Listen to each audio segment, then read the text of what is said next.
कुल छेड़े लालना मुते नेड़े लालना बचते नेड़े लालना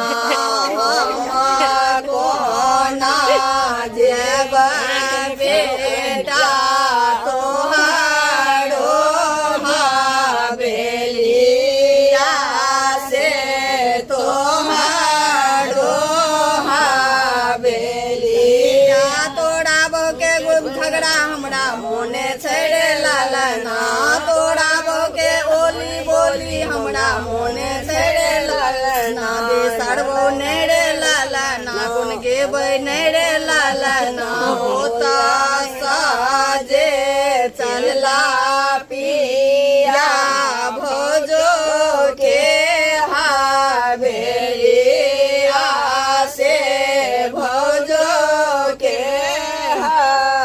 हवेलिया से चलो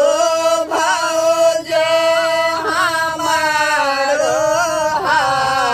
हवेलिया रे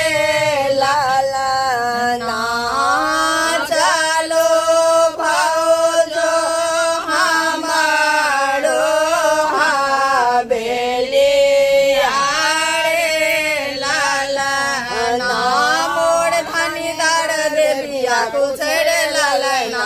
मोर धनी दर देविया कुल छेड़े लालना अब जीते नेड़े लालना अब बचते नेड़े लालना ओता साजे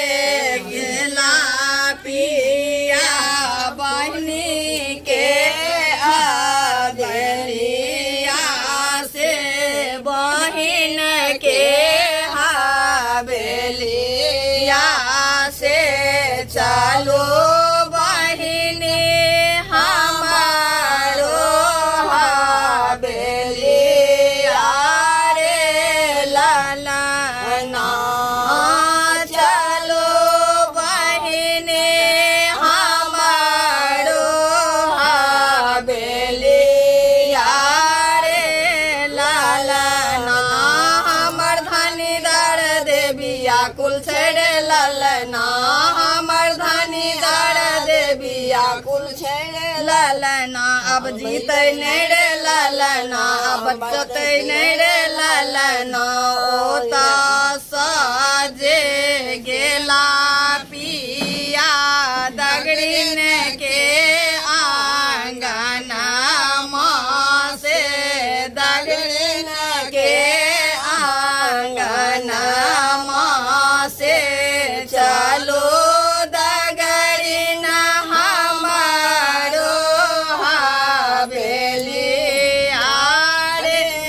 लालना चलो दगड़िन हमारो हवेलिया रे लालना हमर धनी दर देविया कुल छेड़े लालना हमर धनी दर देविया कुल छेड़े लालना अब जीते नेड़े लालना अब बचते नेड़े लालना ओता साजे हम को ना जेबै मालिक आहूँ के हवेलिया हम को